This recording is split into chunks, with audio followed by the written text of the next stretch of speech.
Welcome, guys. We are back for another episode of The Lock-In. I am joined, as usual, by now two-time WSOP final tableist Dara O'Kearney. Thank you, David. Yeah, it's great to be a two-time WSOP final tableist, even if the second time was particularly brief. It was quite the experience of lasting less than an orbit and still managing to ladder in that time. Yeah, well, you squeezed out a little bit of extra value. We obviously just made it back from Las Vegas and the Gold Coast, but we do remember it very fondly. I will, for one, miss the curtains myself, Dara. The curtain backdrop of ours was something that I think will become a meme over time. I think it was a thing of nightmares. Yeah, it really did look like that thing from Twin Peaks where the dwarf was going to come through the curtains at any point and just blow where we were. I'm not sure we'll remember it fondly. I'm really not sure. Well, those of you out there who felt like the last two shows was just far too much Dara and David, just enough with just Dara and David, please. We'll be very happy to hear that we do have a guest this week. He is a poker player. He is a stand-up comedian. He's also the Poker Tournament Edge podcast host, son of a poker player and a jazz musician. How cool is that? He is Clayton Fletcher. Clayton, welcome. Hey guys, thanks so much for having me on. I'm a huge fan of the show, so I appreciate the opportunity to come on and hang out with you guys. And thank you for joining us from what I assume is the afterlife. Yeah, this is my new apartment in New York. I don't know why everything is so blurry. It's a very blurry apartment I've got here, so I don't know what to tell you on that. I'm not sure you're real. No one is. Well, I want to start with the WSOP. Of course, the Vegas edition ended a few weeks ago. In fact, the Razvedov edition has just ended too. The Czech Republic's Joseph Gulas has taken down the main event there for 1.2 million. Clayton, you were staying in the Rio across the road from us. Obviously, we were in the Gold Coast. Yourself and Dara recorded an excellent episode of your show on one of those days. How did your WSOP go overall? Overall, I think it was the worst one I've ever had. I played something like 28, 29 tournaments, only 2 cashes. I just, I felt like I was playing, ironically, I feel like I played probably the best poker of my life in those 6 weeks. And the results didn't show it. The only thing that bailed me out was I did pretty well in cash games. I did a lot of PLO. Cash games, and it seems like the Americans haven't quite figured out PLO cash yet. So there were a lot of good opportunities there to kind of I guess defray the damage, because I've never had a World Series where I had such little success. I cashed in the $1,500 shootout. And just one other event, the Deep Stack Championship. Otherwise, nothing at all. Well, I'm sorry to hear that, but I'm glad you offset some of those losses in the cash games. I mentioned there that you guys recorded an episode of Tournament Poker Edge podcast. We were going to record one too, but you always managed to skillfully dodge me day after day. There was always a cash game you were in. You never seemed to be free. Be honest now on my show, please. Why don't you want me on your show? Of course we want you on the show. I just, you know how it is when you're in Vegas and there's always something going on. And also I have a lot of obligations. I was doing some work with the CSOP, the Charity Series of Poker. I had my own podcast to host, and I was doing some commentary for Poker Go. So it's a little bit hard to nail me down when everything's all happening at once. But please, David, do not take it personally. You're so important. You're so important. There's so many things. Yeah, right. Go on. I was helping Clayton on this. Clayton would send me a message, and he's bugging me again. He wants to get on today. What will I tell him today? And I was like, I don't know, PLO cash game or whatever. It's just something he can't check. It's like, we're only here for 2 more weeks. So not funny. Dara, we recorded the last lock-in when we were in the home straight, I suppose, of our Vegas campaigns, but we weren't finished yet. Even after we recorded that, I managed another deep-ish run in the closer. I came 40th. That was the event won by the lovely Leo Margetts, who defeated Irishman Alex Kulev heads up. It was our last day playing anyway. We were sort of there the next morning as well. I did manage to bust in enough time to fire 2 bullets in the 1K turbo to no avail. However, you, sir, were busily building a stack all that day. You were unlucky in several spots. I have them on camera. There's video evidence of this, not to have the chip lead going into the last few tables, but in typical Dara O'Kearney fashion, you sort of short stack ninja'd away, and you didn't let the fact that you were sub 5 bigs on a number of occasions phase you in the slightest, and you grinded your way to that final table. Can you give us a little brief sense of what happened over those, 6 or 7 exciting hours? Yeah, I mean, it was really compacted being a super turbo, obviously, or a hyper turbo, whatever you want to call it. It started really well. I do remember. I do remember just winning flips and flopping sets early on and building a very big stack. I was chip leader pretty early, maybe halfway through level 2 or level 3. And I kind of had a huge stack all the way down the stretch until we got a few tables out. And then you arrived to film, and I proceeded to lose aces against 10-6 and kings. I'll spare you all the bad beats because they're all on Twitter anyway, if anybody wants to really relive them. I certainly don't. But it's one of those things where you can sort of feel sorry for yourself afterwards, thinking, well, if I just won a few more of those, I would have been in an amazing spot. But I kind of have to remember just how well I ran at the start of the tournament. And, you can think you're running bad when you lose aces against 10-6 or whatever, but just the number of premiums I got in that tournament was just insane. And you're only supposed to win X% of them. And I definitely did win X% plus of them. So I don't think I can even complain about bad luck. And then the other thing you have to consider is the order in which you win them is important as well. If you lose one early on and you're bust, then you don't even get into the other spots. But it was a strange tournament because I seemed to be either super short trying to hang on or chip leader. There was almost nothing in between. And there was a big one, I think maybe 15 or 16 left. Had I won, I would have been chip leader again. And I ended up losing and then having to basically navigate the 2 to 5 big blinds to the final table. I was obviously happy to get there, but I was by far the shortest when we got there. It was, as I said earlier, a very short final table. I lasted less than an orbit, but I did manage to ladder past Player of the Year Josh Aria, who had a moment of creativity with King 6.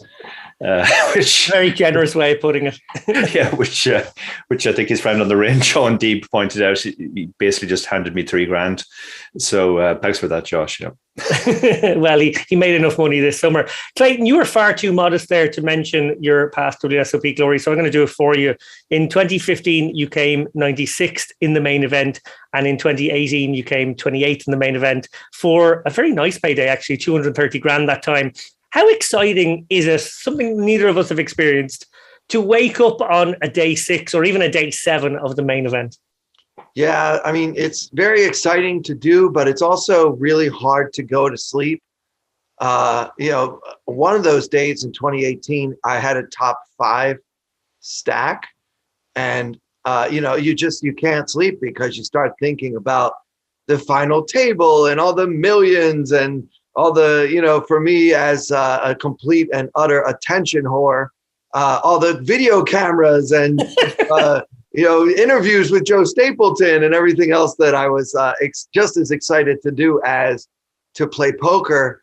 It's really hard to get to sleep, but it's still really easy to spring out of bed and, get down there. But I want to go back because I actually have receipts on my phone here, guys, where we were scheduled, but then Dara got really deep in a tournament, and then you guys had to cancel on me. So I'm also this is when he's about to produce lies here, guys. I was like, we're completely out of new excuses. Then what the hell am I going to do? I'll just go deep in the tournament, and then he won't be able to come across it. But yeah, going deep in the main event is a feeling like no other. I mean, I'm sure that most players would say that if you're going to run really hot, that's the tournament that you want it to happen. And, the first time it ever happened, I got to the top 100. And I actually had, I think, the chip lead, or maybe I was in second place with 100 players left. And then I was dealt pocket kings twice in a row and got all in pre-flop both times. The first time I doubled up a player who held pocket queens. And on the very next hand, the very same player had pocket aces against my kings. So he and I played 2 big pots in a row where I basically, he ended up with my whole stack. So that's how you go from first place with 100 left to just getting 96th. That's a very sad end. As I'm sure a lot of our guests are aware, I'm sure a lot of our audience are aware, I'm sure Dara and yourself are obviously aware too. This year, the comedy world and very much the poker world too lost Norm MacDonald, a singular comic, a uniquely funny man. Is it true that you didn't know him, despite being on the comedy circuit, of course, as well, but when he heard a fellow stand-up was going deep in the main in 2015, he reached out to you and got on your rail? No, that is not true. Actually, I had met Norm a few times before that, but we weren't as close as the 2018 main event brought us. He and I had talked a few times. I think we followed each other on Twitter and, maybe stuff like, how if like, there's someone that you sort of know and they say something funny, you retweet it. He and I had done things like that over the years, but really that 2018 main event, Norm had shared with me that during I guess it was the 2017 main event when Scott Bloomstein won, I think. That was, Norm gave himself a lot of credit for that because he said he became friendly with Scott with like 40 players left. And he was texting him every day, like, words of encouragement and support. So he said, so this year, you're the one that I'm going to be, texting and supporting because I know you. So it's something surreal because, Norm was always one of my comedy heroes, someone that we all looked up to in the comedy world. And to be getting, 10, 12, 25 texts from him every time I take a break, when you have your breaks in the main event, and then I go and check my phone and there's all these texts from Norm commenting on the hands that he was watching me play on TV and, just lots and lots of encouragement. It felt amazing and surreal at the same time because although we were acquainted, it's not like we were buddies, but me going deep in that event actually brought us closer. And then the following year is when I actually finally got to perform with him. Joe Stapleton and Ben Ludlow and I all did a show with Norm at the PokerStars PCA the year after my deep main event run. So that was really special. And, Norm and I had already become really, really close by then. And then we just, we took it to the next level in the Bahamas. We went crazy that year. I have a lot of stories that I can't share on the podcast. Well, don't do that to us, Jesus! Come on. Okay. I'll tell you one. One night, after the show was over and Stapes was busy doing commentary, of course, for the PCA main event that was still going on. Norm and I had both busted out of it. So Norm says, "What do you want to do today?" I was like, "I don't know. We can go to the pool. We can go hang out, whatever you want." He's like, "Let's play poker." I was like, "Okay." So Norm says, "I want to do $1,000 sit and goes."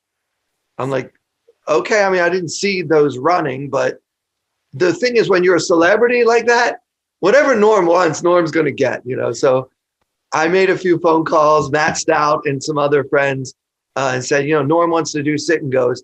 Not 10 minutes later, we got a full table ready to play sit and goes with Norm. And you know who had to be there? Phil Hellmuth, right? How could he possibly resist the chance to play with a celebrity and get his picture taken with a celebrity? So anyway, we end up doing these all day. I don't know. I think we played like 5 or 6 of these $1,000 sit and goes. And all of us were laughing and carrying on. Then we end up going out to dinner. And then after dinner, Phil is trying to like buddy up to Norm because the way Phil works is whoever's the most famous person in the room, Phil Hellmuth wants to be with that person. Okay, that's just how it is. So it's just the truth. So after dinner, So after dinner, Phil, Norm, Stapes, and I decide to go and play some roulette.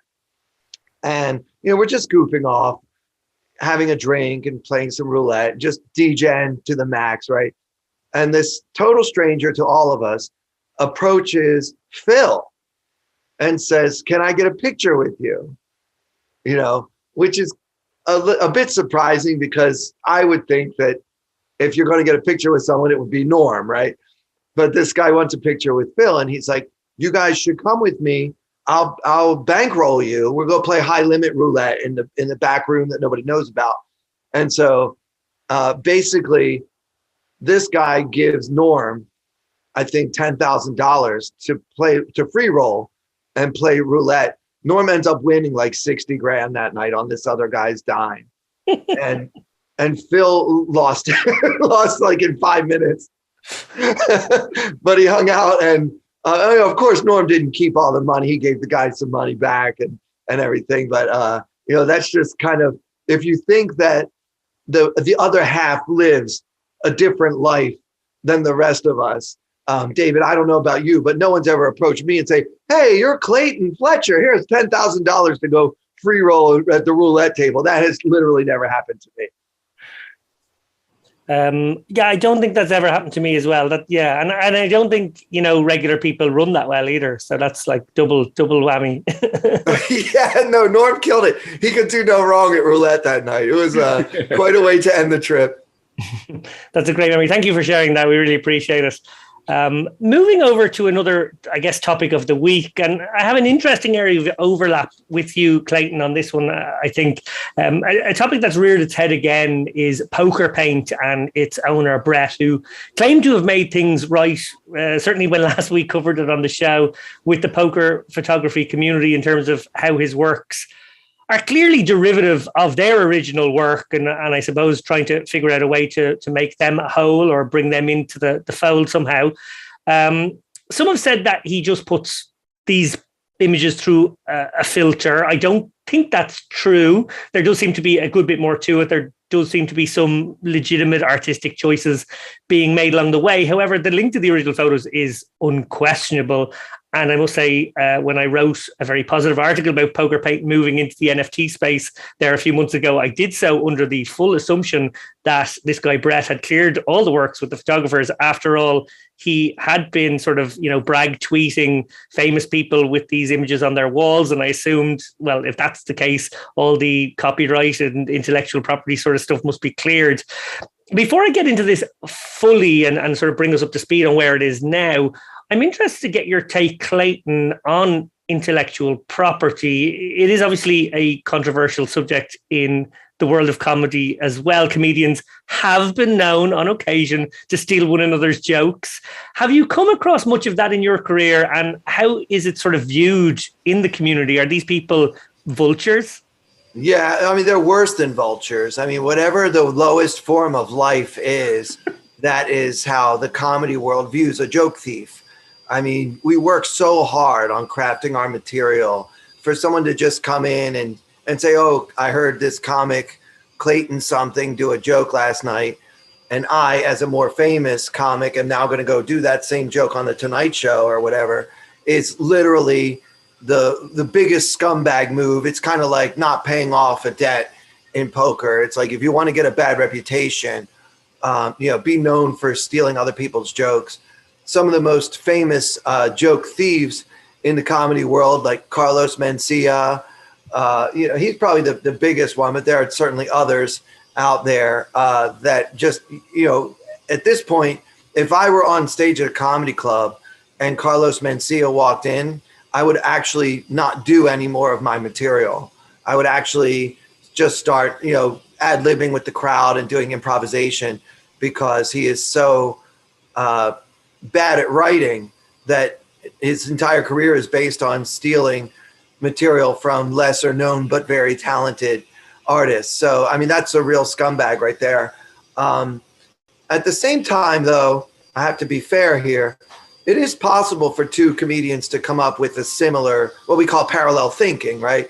I mean, particularly, you guys remember a few years ago when Jay-Z had some kind of incident in an elevator with Beyonce's sister punching him or something like that, and it was all over the news.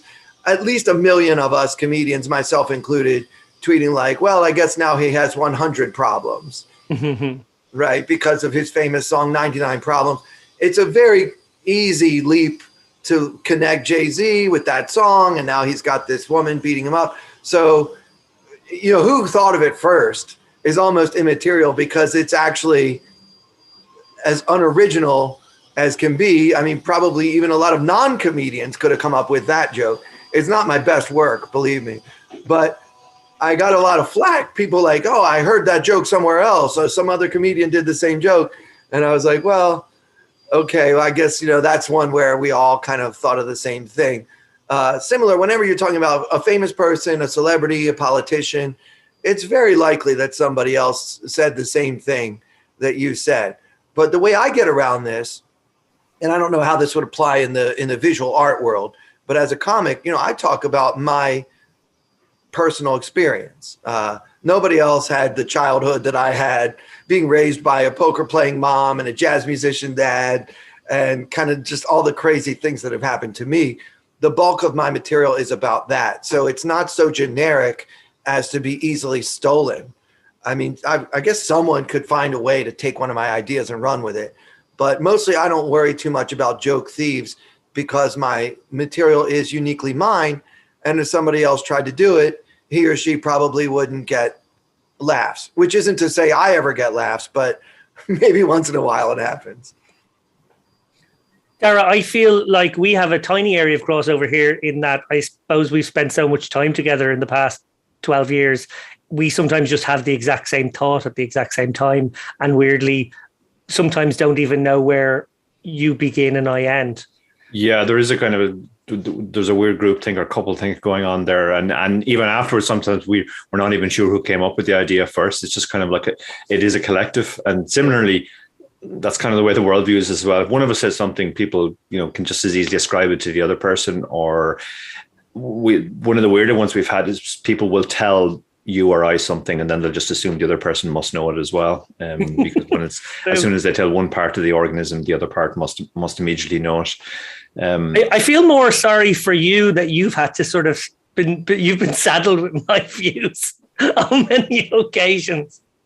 Yeah, but that's probably one of the few areas where people do sort of make a distinction. If it's something based on some current controversy, even if I've said it, they'll tend to assume it's your view. And similarly, if it's on strategy or something, even if it's or going deep in a tournament, I'll somehow get the credit for your deep runs. So I think that's the only demarcation people have in their minds. I'm the strategy guy, and you're the professional opinion holder. So that's a terrible place for me to find myself at this stage in my life. Back to PokerPaint. Could you a few months back, I suppose, I think maybe proceedings for a lawsuit were maybe in progress. There was certainly cease and desist letters. Brett appeared to see the error of his ways. We covered this on the show. He wrote a very contrite letter. I think I read it out, and Dara got very annoyed that I read out the entire letter. And that's why it stays in my mind. Well, this show went to a difficult phase where you were just reading cease and desist letters for that was just a regular segment of the show. That's the ultimate form of entertainment, in my opinion. People love it when you just gaze down and you're just looking down at your phone, reading a very legalese thing. Yeah, can't beat it. People love that shit process. It's just that's what sells. So we obviously covered it on the show. There was a sort of a claim of ignorance to the intellectual property laws from Brett. Some people were sort of maybe getting a little milder in their views towards him. He seemed to be trying to do the right thing. Now, the photographers are still very pissed off. I know at least a couple who were just proceeding as they were with their legal actions. Fair play to them. Cut to now, though, and I guess his attempt at sort of reforming his image and his company's image, it appears now that he hasn't cleared all the works, but he is still trying to sell some of the ones he hasn't cleared. In fact, it was our very good friend, Dara, Danny Maxwell, who blew the whistle this time, saying, I'm going to read a tweet. Hopefully a tweet's okay to read. Sorry, because I don't want to get Danny wrong here. 60 characters or less is fine. If people can retweet and share this thread, it would be greatly appreciated. Once again, PokerPaint, aka Brett Blaster, has gone ahead and tried to sell some more copyright material. It's not very often that Poker Twitter agrees on something in unison, but when this originally came to light at the start of the year's WSOP, the resounding response was that he was clearly and blatantly in the wrong. I'd rather not have to deal with all of this but I will stand up for my rights and the rights of my friends and colleagues in the industry. 2020 was a rough year for a lot of people, and like a lot of people, I was out of work while PokerPaint were profiting off my work and the work of other photographers out there. His level of reaching out is sending an email with just a contract and no other information, thinking that we would just sign it over, whatever it was to him. Absolute lunacy. Dara, this is lunacy, isn't it? This is lunacy, and that's also longer than 360 characters. But that was a thread. It was a Twitter thread. In my defense, there was 5 tweets, and I read them as quickly as I could. Yeah, I was Mr. Zeppelin. I'm definitely going to be speaking to my legal advisors after this show. You'll have another cease and desist letter to read out. But it's definitely. I mean, it's one of those areas where the guy does, on the one hand, seem genuinely clueless, and I think there is a lot of cluelessness around intellectual property, and there's certainly the idea, well, it's all on the internet now, so we all own everything, which clearly isn't the case. And, for people like Clayton, who's involved in an area where basically your content is it's what you own, like that's what makes you different from everybody else. The idea that people can just lift it and sell it themselves is fairly horrible. We're sort of in a different space where it's kind of more of a sideline for us, the whole content thing. And often if somebody does, even if somebody lifts it, it might bring more attention to our original, and there's upside for that.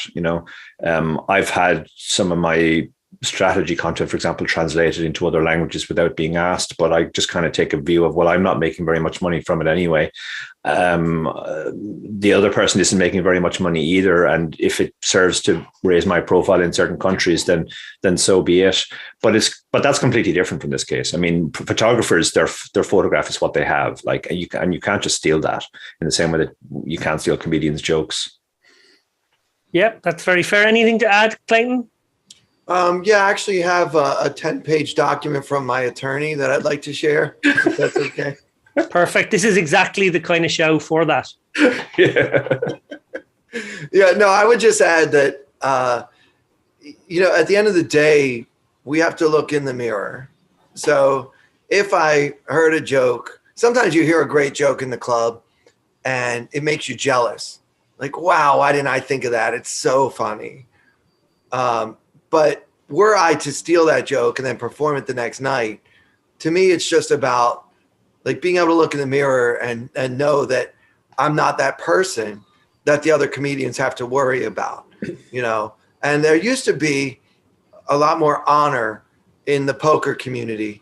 Like if you got known for welching on a bet or doing something scummy, angle shooting, these sort of things that we end up talking about a lot on our, respective podcasts.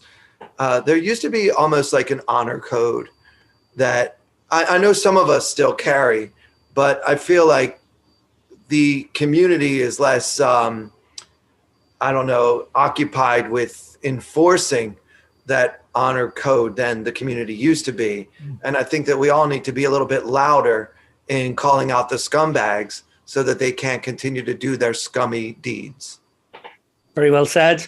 I actually reached out to Danny ahead of this episode to get some opinions from him directly. He said there were some good faith negotiations at the very start, but this guy Brett was not open to reasonable offers, and I'm guessing that's where there was an impasse, and now obviously Brett's just decided to carry on. I gotta say, the absolute cheek of him as well, when Danny put his thread up on Twitter, which a lot of people liked, a lot of people did share, as Danny asked them to do, he quote tweeted Danny's thread saying, "Let's not give this guy a platform, thanks guys." To Brett, all I can say, and I've spoken to Brett directly when I was doing the article on him a while back, all I can say is nobody is giving Danny Maxwell a platform. Danny has a platform, and it's one that he has earned because of years of hard work in this industry, as have so many of the other photographers whose work you are absolutely stealing and changing, but still using as a sort of, starting point for your work. And that's not okay. Well, in the intellectual property realm, there's something known as the public domain. So For example, a piece that Beethoven wrote early in his career is now considered public domain, right? You don't have to pay someone if you want the intro music for your podcast to be, Beethoven's Fifth Symphony or something. Nobody owns that. But lately what's been going on, particularly here in the States, but I guess worldwide, is the Disney company is purchasing the rights to what used to be public domain stories, even like the legendary Norwegian fairy tale, I guess, legend, the Snow Queen. They basically took it, copyrighted it, and created their Frozen franchise around what used to be a story that basically everyone in Norway used to tell their children. So, I sort of have a problem with this because Disney is somehow obtaining ownership of something that used to belong to all of us and then making it theirs, so that now you can't retell the story of the Snow Queen the way you used to. Anyone could write a book about the Snow Queen 20 years ago, but now that Disney has claimed it, basically put their flag in it, nobody else can do anything about the characters. Elsa, Olaf, and anyone who has children knows, these characters. So yeah, that's a little bit of a gray area to me, is like, how could something that once was in the public domain now be owned by a company? It seems odd. Yeah, great point. It certainly does. I guess Disney have been in the game of stealing our childhoods for many years, and now it's just taking it to another level. Speaking of photography and NFTs, there was another scandal involving a poker player who decided to photograph a homeless lady in Las Vegas and then make loads of money off it, or at least that was the plan, by selling it as a non-fungible token, the new Fandangle thing that everybody seems to be getting into at the moment. That serial scammer, because that's what he is, who had the temerity to call us and people who enjoy this show lowlifes. He eventually apologized once he realized he couldn't weasel his way out of this disgusting behavior. But it really did expose the kind of grotesque, sociopathic person that he is. And it is truly a story about a wealthy poker player demeaning and taking advantage of an extremely vulnerable person. And I don't want to talk any more about it other than to say that it's one of the grossest stories. We're sort of bound ourselves, Dara, you know this, by not wanting to go into too much detail here, not even naming the arsehole's name, because we'll have to deal with fucking 84 emails from his prick lawyer and his own spam bot. But we are talking about an absolute scumbag in this industry, an absolute, hemorrhoid dangling off the arsehole of this industry. And I really would like to see him called out more often, because he has far more respectability in a lot of people's eyes. Anyway, I won't even bring you in, Dara, so at least I'll just take the fall for that one if this arsehole pipes up. All I'll say is that this latest incursion came as little surprise to anybody who knows the history of this individual. But less said the better, I guess. Moving on to our Gamble Online blogs, Dara, because we are nothing if not self-promoters, let's be honest. I was doing my usual reading of the fantastic Gamble Online articles. Okay, I was rereading my blog and your blog because I thought they were very good. Shout out for them. We wrote them a few weeks ago. Dara wrote about his Vegas adventures, which are really entertaining and well worth a read. Check them out. And I wrote the third installment of my trilogy on poker etiquette, that thing that I'm known so highly for. This one was on stalling, and it was called The Fake Tanker. Clayton Fletcher, what are your views on stalling? Well, I think that anyone who watched the Poker Go coverage of day 4, 5, and 6 of the main event in 2018 knows that I am the most anti-stalling, anti-tanking, pro-shot clock advocate in the poker world. One thing people never think about, especially with major televised events, some poor guy is holding a 300-pound camera on his shoulder while you're sitting there trying to figure out how to play Jack 4 offsuit. Throw your freaking hand away. Think about the crew. It's just, at this point, most televised poker is unwatchable except in the edited form. And the reason for that is players actually benefit from taking a long time. So The only way to fix this is to limit the amount of time players are allowed to take, as they do on every online site. You don't have an unlimited amount of time to make your decisions.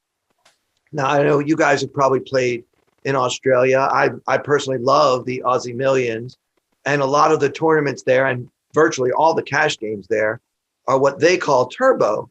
And the solution to the problem is you have 30 seconds. Now it's roughly 30 seconds. The dealer has a little timer, a little electronic timer like you might have in your kitchen, and it's set to 15 seconds. So if the dealer feels like you've taken around 15 seconds, he or she will say, all right, 15 more seconds, and press the timer. And when the timer beeps, your hand is dead. Now, in the tournaments, you get 3 of these time extension chips to get yourself a little bit more extra time on a really important big decision. And in the cash games, you can actually pay. I think it's 1 big blind to stay in the pot longer while you make your decision. And I've seen players literally throw in extra money to pots where they just don't know what to do. It's not that hard to solve this problem. We don't need each and every table to be outfitted with some sort of high-tech timer to prevent tanking. We shouldn't have to call the floor over. Like in these Australian tournaments I'm talking about, they don't have to call the floor to call the clock on somebody every single time. Give the dealers the power to do that. And part of the problem is right now, the way things work is the impetus is on the players to make a fuss. If no player at the table says clock, please, then the floor never comes over and the person gets to tank for 5 to 10 to 20 minutes. I've seen it. So if we're all stalling together, nobody is incentivized to call the floor. And now the poor viewers at home are just watching us do nothing. And, what would you rather do? Watch 8 boring, nerdy poker players stare at each other and do nothing, or listen to David read a legal document live on the podcast? It's a toss up. Okay, I'm sold. I'm quite happy to watch those poker players do nothing. Yeah. So what the problem is, it creates kind of bad blood at the table sometimes. Yeah. If one player is the one who keeps calling the clock, or if one player is the one who happens to be doing all the stalling, we shouldn't have to do that to our opponents. There should be an impartial but interested party helping with this process. And to me, the way they do it at the Crown Casino in Melbourne is the way to go. Just give the dealers the authority and the power and the instruction to keep the game moving, because this is so boring. We can't go on like this. Well said. Great counterpoint to the people who love stalling out there. Dara, you also wrote a blog, which I don't think it's quite out yet, but it'll be out in the next day or so, for Gamble Online. It's about 2 WSOP rulings that didn't go your way. I was there for both of them, actually. I witnessed one, actually videoed one, which created, sort of put me as part of the whole thing at one point as well. Can you tell us about maybe one of them, so that our audience who are watching this will still go and read the article, because they'll have only heard half of the story? Sure, yeah. Okay, well, I'll talk about the second one, because that was the one where, while on the one hand I thought the ruling was correct in terms of what the rules are, it felt the most unjust to me. Basically, it was the event that I ended up final tabling, and it was approaching the bubble, and a young German player who I didn't know moved all in, and it came around to me in the small blind, and I had pocket sevens. So I asked for a count, and the dealer gave me a count saying it was 17,500. It was big blind, I think 2,500 at the time. So it was 7 big blinds. I had pocket sevens with ICM. Even with ICM, it was a fairly clear call for me. So I called. It ended up being a flip situation. I was up against ace 9, I think it was, and he wins the flip. And then the pot is pushed to him. He makes change for his neighbor. And then the dealer starts dealing the next hand. And after the dealer has dealt the hand before anybody has acted, the player starts complaining that he was underpaid. And he now claims for the first time that he didn't have 17,500. He actually had 27,500. He had an extra 10K chip. And I was like, is this really the thing? So the floor gets called. There's a bit of discussion at the table about it first. And his stack is counted, and it does turn out that he has extra chips in his stack than if he only had 17,500. So the floor is called. The floor's decision is, well, it looks like he did have 27,500. So you now have to pay him the extra 10,000. And I made the point that I probably wouldn't have called 27,500 if I'd known that it was 27,500, because with ICM, I think it actually tipped it to being a fold. My opponent kind of scoffed at this, saying, you're going to fold 10 big blind shove. You're going to fold pocket sevens to a 10 big blind shove. But I actually ran the spot afterwards, and with ICM, it is a fold. In fact, pocket eights isn't a call either. So it was a spot where I would have folded. So I ended up having to pay an extra 10,000, which, I had gone to the trouble of asking the dealer for a count, because one of the things which might not be widely known about me is I'm colorblind. So I can't distinguish by color what the different chips are. So in these spots, I have made a lot of mistakes early in my career, miscounting people's stacks. So I'm quite anal about it now. I always ask for an exact count. So I know exactly how much I'm committing. So it was kind of similar, I guess, to the San Martino case a few years ago, where a similar ruling was given. So I am convinced that it is the correct ruling under the WSOP rules. And you actually talked at length to the TD, and he convinced you as well that it was the correct ruling. So I had no problem on that front. It was just I couldn't understand why the player in question hadn't corrected the error when he clearly heard the dealer say 17,500, why he waited until the next hand had been dealt, essentially, to claim the extra 10,000. That was the part that rankled with me. Yeah, I have to say, I did video this hand because I was jumping up to video your showdowns, and I was able to therefore go back and slow it down and count all the chips. And it turns out he did have 27.5. So there was no skullduggery from him on that front.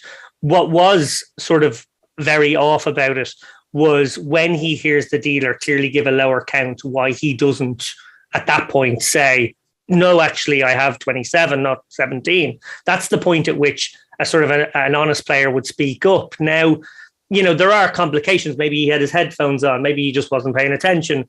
But it does put you in quite a shitty spot when a dealer, who I'm sure has been working his ass off all week, makes an error like anyone can make an error. No one's going to be harsh on the dealers. In many ways, the San Martino one was for tens of thousands and maybe more in equity on the final table bubble. And that's a kind of a tragic moment when that one's got wrong. For you, it was very annoyingly inconvenient because, as you said, it actually would have tipped you to a different decision.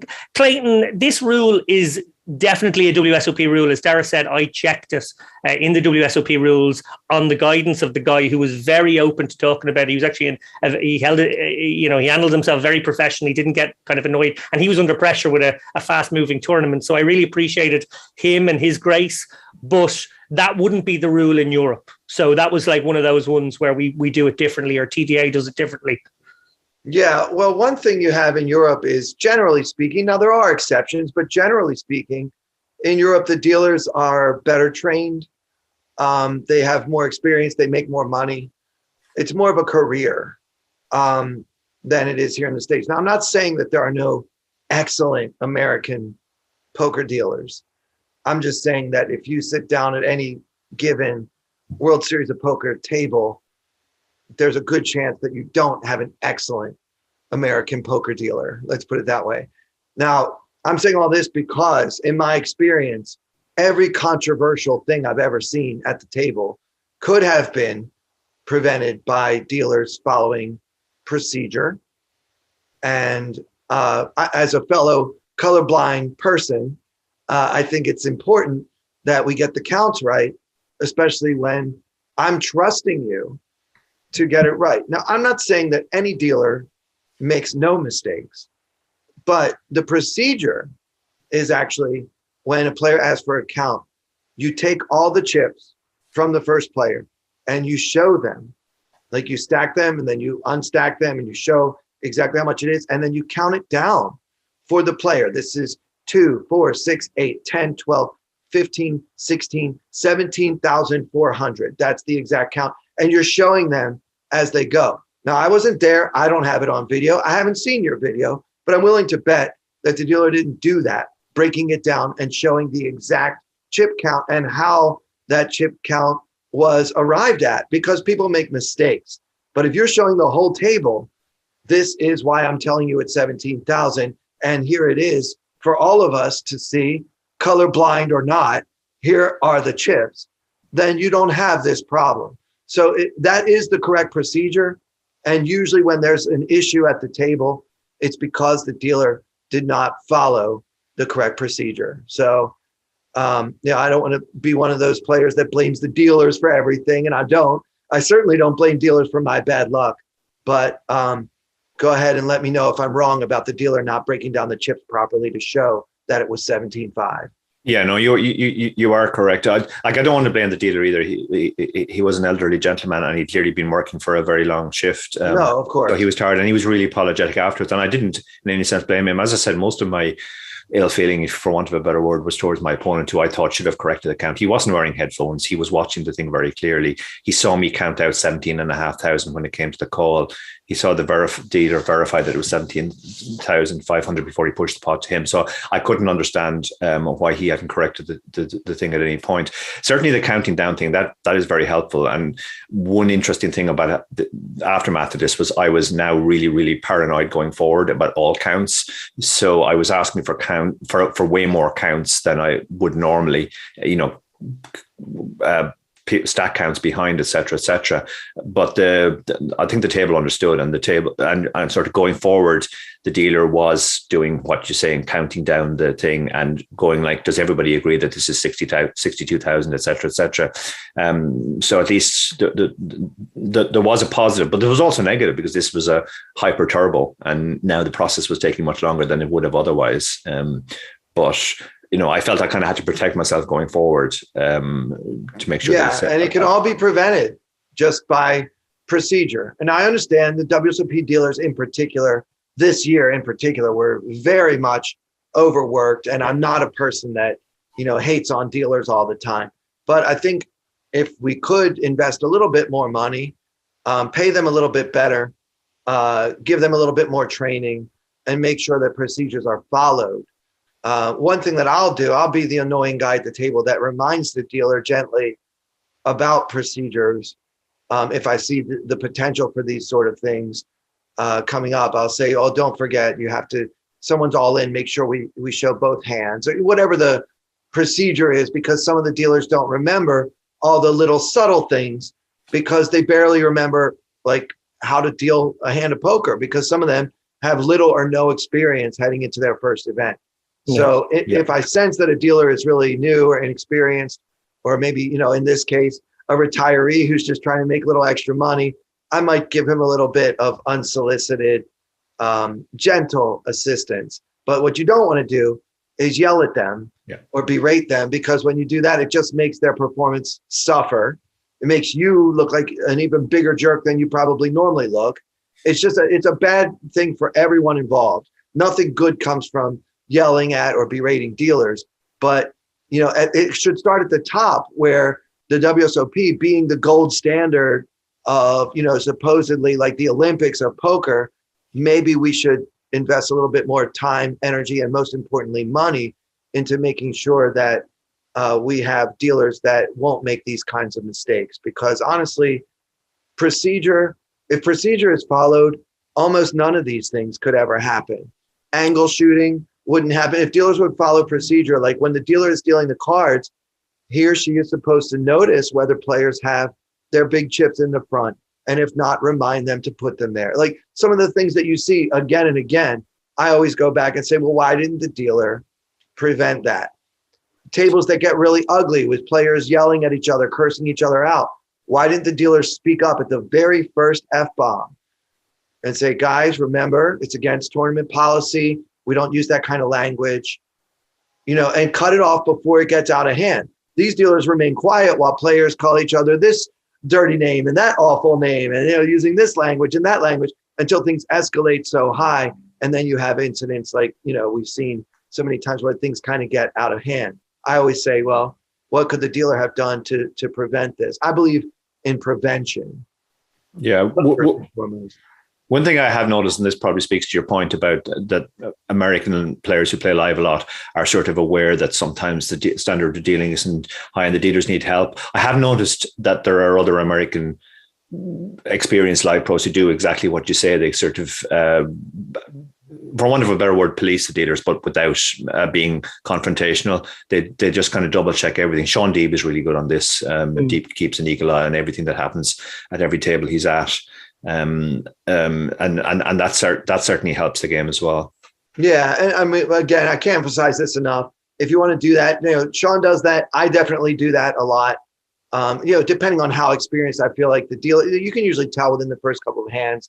Oh gosh, this is her first day at work. She's in over her head, or like this is a person that's dealt the last 9 World Series of poker. Some of them don't need any help, but the ones who do, you've got to be sweet about it. Like I'll tell like if they seem nervous, I'll be like, don't worry, we're going to help you. You're doing great.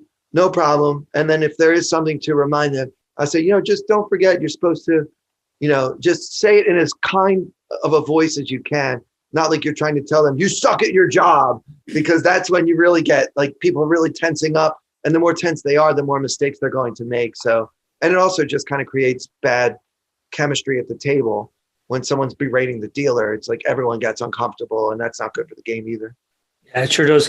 Well, if you want to read about Dara's unfortunate sort of ruling issue there, and another one that he faced, which is so rare. I think I can only remember 1 or 2 others in your whole career, Dara, live, but we had 2 in a few days. Do check out that blog, which I imagine by the time this show drops will probably be out on Gamble Online. Speaking of reading Gamble Online articles, I just read one entitled, "Could Mike Mattisau Save Johnny Chan's Social Club from Bankruptcy?" which I thought, quality bit of clickbait headlining there from our friend Paul Seaton. Do check out that one as well. It talks about the Johnny Chan 88 Social Club, which has sort of, had its other owner, not Johnny Chan, the other guy, vanish. He's absconded with like $1 million and players are not being paid out. I am not going to go through the details of that story today, but well worth checking out if you'd like to go. Hang on a minute. I see a hand up from a man here in the front row of the audience. He's. Do you have an opinion, Clayton Fletcher, who appears to be almost translucent today? Spoiler alert. If you think the solution to any problem in life is Mike Mattisau, you're barking up the wrong tree. That's all I'll say. You don't think Mike can like roll down there and like sort this shit out? No, he's not going to come in like a knight in shining, whatever those mobile scooters are. Yeah, if you're that desperate that you're counting on Mike to save the day, Godspeed and best of luck to you. Good luck with that. Well, I was determined we would end with a happy story. We've had some thorny stuff. We've had some scandals. We've had some bad rulings. So here we go. Very happy ending to this story.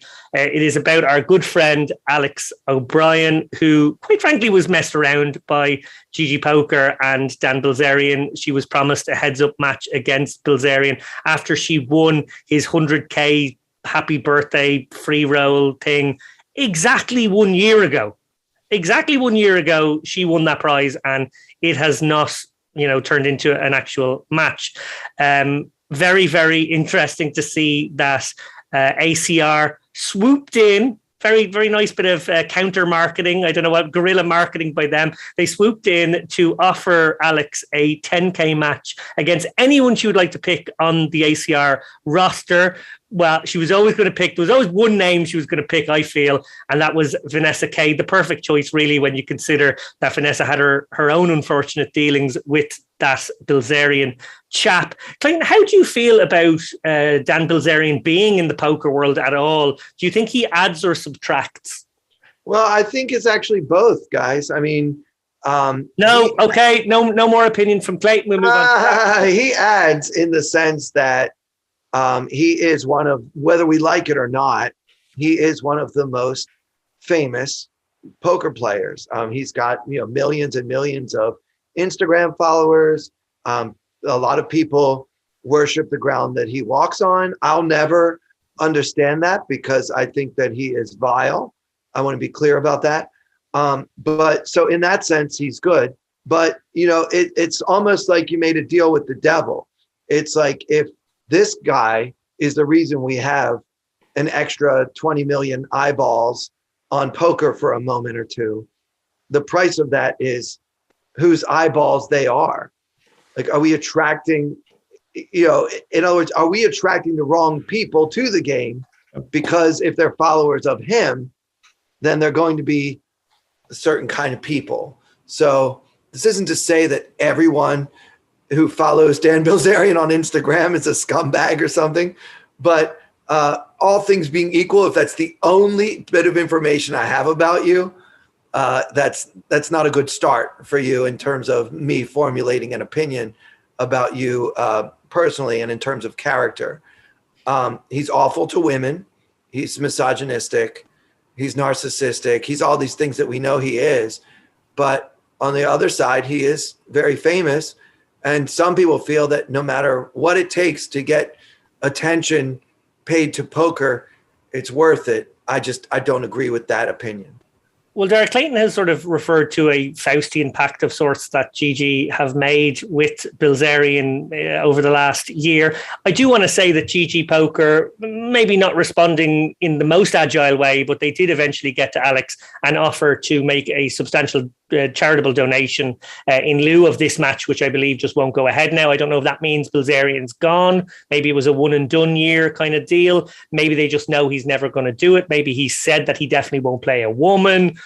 It could be a lot of different things, but it does appear that the match won't be going ahead. So in a sense, Alex getting her match against Vanessa is a nice way of drawing a line under all of this. But it remains that GG have at least, in some sort of tokenistic way, made good. Dara, what did you think when you saw ACR swoop in like this? It was obviously a sharp bit of marketing. Yeah, it was a sharp bit of marketing, and ACR have a pretty good track record on that stuff in general. Like they signed Vanessa in the aftermath of the original blow up between her and GG and Bilzerian. I think first of all, on the charitable donation, I would like to say that idea came from Alex, not from GG. They agreed to it, but she basically drew attention to the fact that it was a year now, nothing had happened, and suggested, okay, well, I guess it's not going to happen, so maybe you'd like to give a 10K donation, which they agreed to after ACR had sort of stolen their thunder. It's a good outcome no matter what. I mean, I spoke to Alex just before this show actually, and she was focusing on the fact that at least something good is coming out of this. Some people who need some money will now get some money, and but I would give most of the credit to Alex. I mean, she didn't let the ball drop. A lot of people would have just thought, okay, well, I'm not getting this, so I'm just going to move on with my life. But she kept the pressure up in terms of social media. It is great to see people like Alex holding people like Dan Bilzerian and their sponsors to account for this stuff.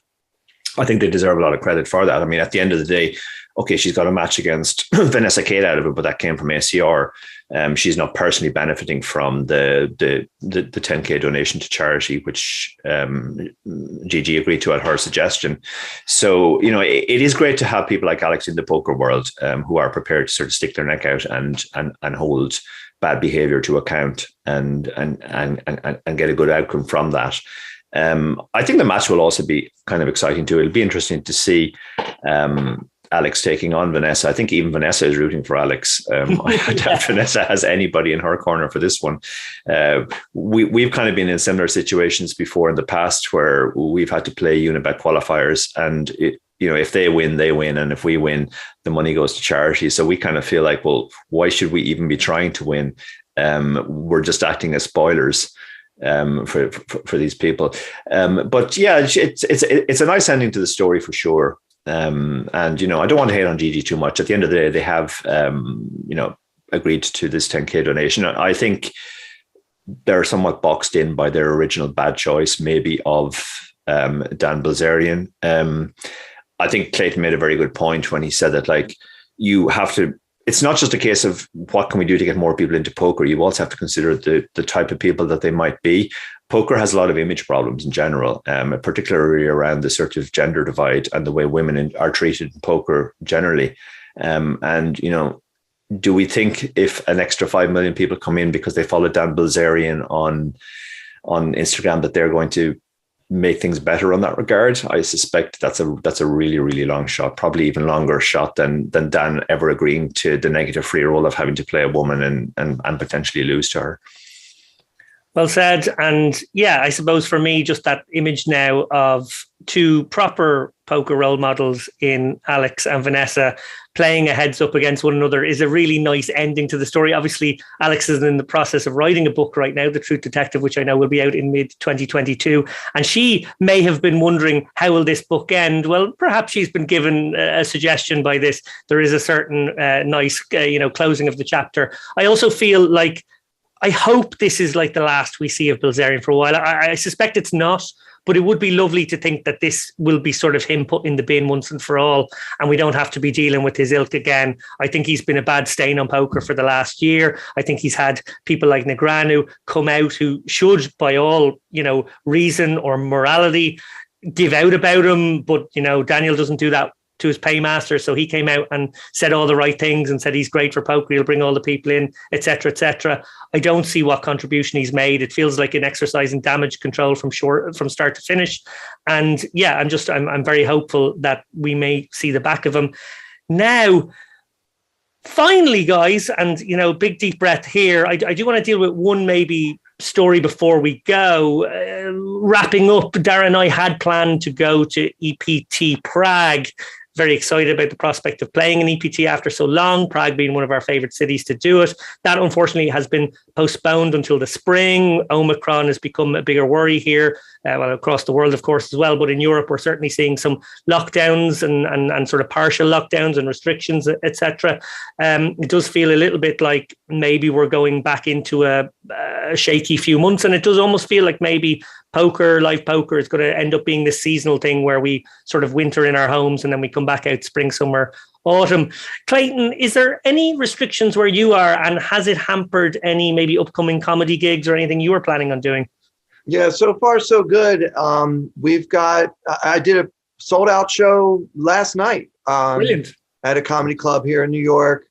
The rules in New York City anyway are you can't go to an indoor venue of any kind unless you are vaccinated. So with people being vaccinated, I know this Omicron, there are some breakthrough cases and things like that. But at the end of the day, the most important number, obviously, is what's the death rate from this thing, and it just seems like that is going down even as the numbers are going up.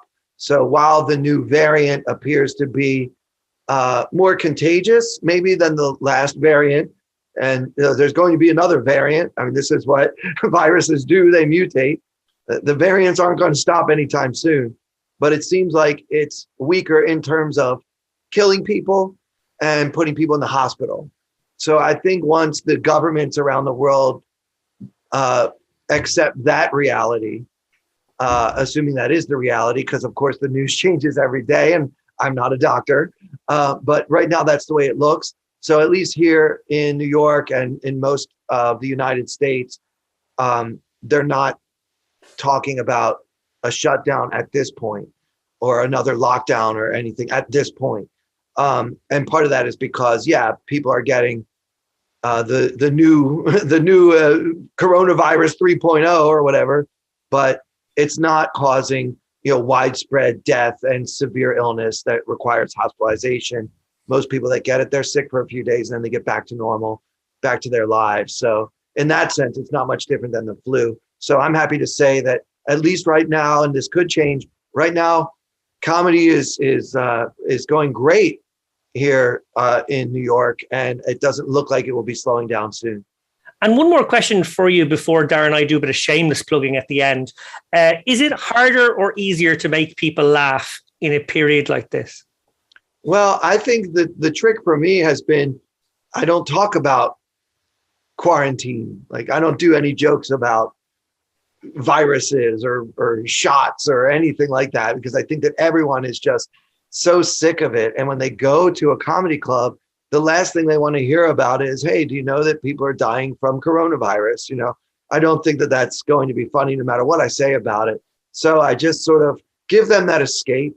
And in that sense, it seems, easier to get laughs because that's what people want right now is an escape. I mean, even, I don't know what it's like where you guys are, but even like if you watch television in America and you're watching some funny comedy show and you're enjoying yourself, the commercials are all about get vaccinated, make sure you get the vaccination and get a booster. And now if you're over 5 years old, you can get vaccine. I just think that there's so much overload with like the constant reminder that, you know, one of the worst things that's ever happened around the world since we were all born is still happening. It's like the trick for me is just, let's talk about something else. Very good. Well, from our point of view, I guess the Unibet Open is coming at quite a nice time since we're going to be only playing poker in our houses and in our pants for a while. This episode is actually dropping right before the Unibet Open. So if you're watching it and you don't know about it, you do now. And it is a very soft €1,100 buy-in on Unibet Poker.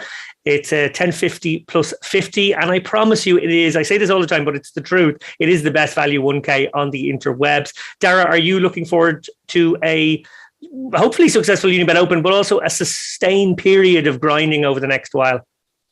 Well, I've been grinding the Unibet Online series, which started almost 2 weeks ago now. So I'm actually looking forward to an easy week next week. No, Dara, it never ends. Someone else is having a series, I'm sure. Yeah, I will come back to it for sure. The whole trip to the WSOP was interesting because it was nice to get out of the house and see people again, even if they were all, you could only see half their face. And hear them muffled through. Sometimes that's better, Dara. Sometimes it was the better half you got to Sometimes see. It was the better half for sure, yeah. But it was still nice. But then when I came back, it did sort of make me appreciate that actually I kind of like being locked down at home. I'm very fortunate in that I'm able to do what I love best, playing online poker from home. So I've been very, very lucky on that front, and I'm way less affected than most people. And you know, I'm genuinely grateful for that. Certainly, yeah, I think the next few months we're going to be solidly grinding online. We might still get some live poker. There's a Irish Poker Tour Grand Finale that I've already qualified for at the end of January in Galway. That might be my next tournament, or I might actually go to London for a GUKPT. I'm considering that as well. A couple of friends of ours went deep in the GUKPT Grand Final at the week. Shout outs to Jack Hardcastle, who before he punted it off in the last hand was going great guns, and to another former student of mine, Stephen Keogh, who had followed up a very good Vegas with a deep run. I think he busted in the second last table as well, and also Conor O'Driscoll. A lot of Irish did very well in that.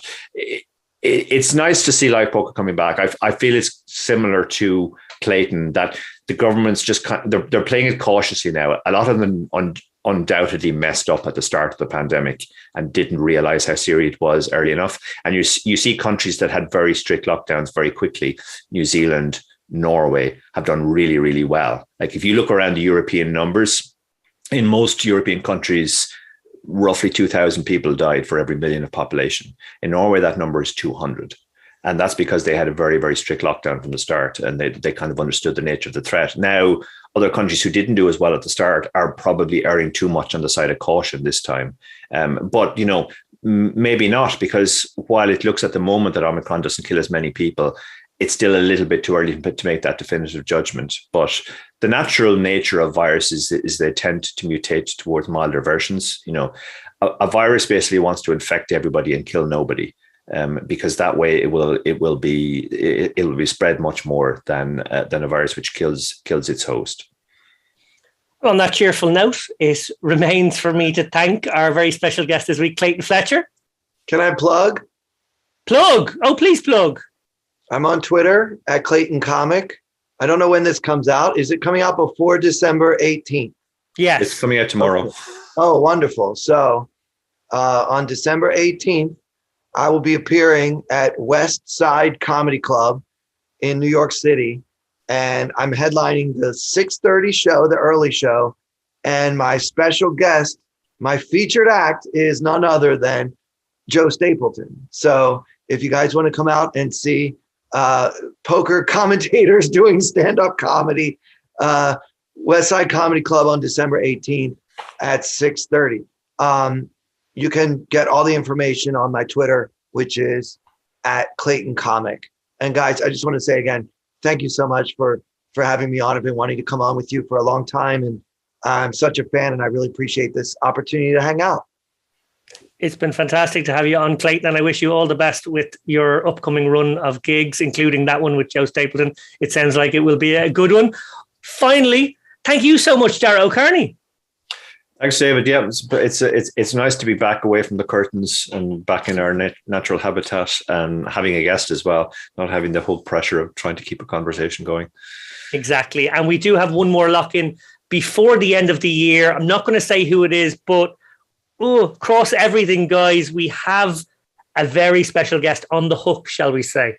Is that right, Dara? Yeah, that's right. I'm still chasing this person, and you're the chaser this time. Very, very hopeful of getting them. If we do it, I think it'll be a very special show. It'll be very obvious if we didn't get them, because whoever we get very last minute will be nowhere near good enough for the way we've built this up. So you'll know. Yeah. Thanks a million, guys. Until next time, we'll see you.